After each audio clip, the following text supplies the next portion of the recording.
Hello Wargamers, I'm Invasive Ramnus, and today I want to talk about crisis suits and how they've changed with the introduction of the 7th edition rule set for Warhammer 40k. So if you've seen my earlier crisis suit videos, which there are two, you have a pretty good idea of my general idea of what weapons you want to use, how you should use them, how crisis suits should be fielded in a normal army. So if you haven't checked those out, I definitely recommend it. I'll put a link to them in the description below. But there are a few things that have changed, and really this has to do with, of the many good options with crisis suits, which ones are better now and which ones got a little bit worse and things like that, mostly due to meta shifts and things of that sort. So let's talk about crisis suits in general first, before we get into the weapons or anything like that. Crisis suits, just like everything, got better because they're scoring, but they got extra better if you're a Farsight Enclave player, which I'm thinking is more and more the way to go.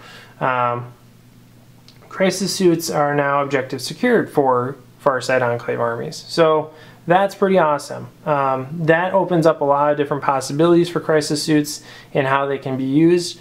No longer is it just a fire base. They are now very viable scoring units, whether taken in a group of 3 to deep strike onto an objective, or just as singletons to pick up objectives here and there, deny objectives mid-game if you're doing a progressive type mission, or at the end of the game if you're not doing a progressive type mission. A lone crisis suit can really do a lot of good. And so for that reason, I think that Farsight Enclaves is a really good way to go, just from a crisis suit scoring perspective. Now, changes in the rule set that are now favoring more mechanized units, and also with the upcoming release of Space Wolves, things like that, that might require a little bit more punch. And by punch I mean low AP, high strength weaponry. I think we're going to see a shift more towards plasma rifles and fusion blasters again. Now in my earlier videos I talk about plasma rifles and fusion blasters a lot, but at the end of 6th edition I was thinking a lot more about just fielding double missile pods. Just a unit of 3 crisis suits with 2 missile pods each and some shield drones or some marker drones. But now, there really is a need for those fusion blasters and an effective way to deliver those fusion blasters that's not going to get blown off the table before it gets there. Same thing with plasma rifles. Plasma rifles are a little bit more versatile than fusion blasters, and they offer a lot in terms of killing infantry. So, plasma rifles and fusion blasters are back. They're the new vogue. They're the new hotness. That's really old hotness. But yeah, and also a surprising twist that I am liking more and more is the crisis suit with 1 or 2 flamers. So that's why I got this guy out here. Like I said, as a scoring unit he can do a lot, and so if you give him a flamer or 2, he's cheap, and he can take out some infantry, especially lighter infantry. He can really do some damage there. So he's a good way of clearing an enemy off an objective and then taking that objective and just saying, screw you guys, this is mine, and I'm going home, holding on to this. So that's this guy right here. But again, more generally, how would you want to field this? Well, I think really the strength in crisis suits is going to be in deep striking. Like I said, we're going to be shifting more towards close range units, which you can start the game off with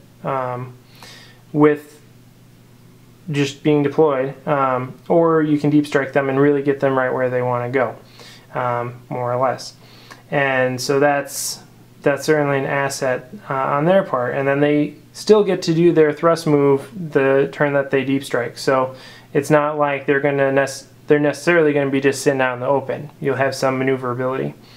So how I'm running them now is a unit of 3, 2 of them with 2 plasma rifles and 1 of them with 2 fusion blasters. Give this guy a target lock so that he can target a separate unit if need be.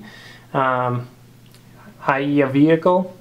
And then these guys can target infantry or another vehicle or the same vehicle if they want. If you have a good shots and back armor, plasma rifles can be an effective way of wrecking a vehicle too. So you have the unit of 3 guys. One of them should have a vectored retro thrusters. That is very valuable now, especially with the release of some of these more close combat oriented armies. If you get caught in close combat, you're able to hit and run out, which is great because then you can do what you're good at, shooting. So that's great. And then because you're going to be deep striking in, and because these guys are going to be a major threat that needs to be dealt with immediately, you want to use some shield drones, especially with all the low AP firepower that's out there. You want some shield drones in there to take some low AP or instant death weapons. And you also want some gun drones probably, just because they're pinning. So that can go a long way. A few shield drones, a few gun drones, and you have yourself a nice crisis suit cocktail. They also have an added benefit of helping out against grav weapons, just in case that's an issue, and they make your vectored retro thrusters more effective because they're initiative 4. And so that they are key in making the retro thrusters be effective in your strategy. So that's how I'm running them right now. I have that unit of 3, and then I have a couple singletons. Depending on the points, I'll have one with 2 fusion blasters, one with 2 flamers, and you know, mix it up a little bit with whatever points I have left. Crisis suits as a troop choice, very competitive. As an elite slot, I think they still are missing out a little bit compared to Riptides, but still very effective. So I think they're a lot better now than they used to be.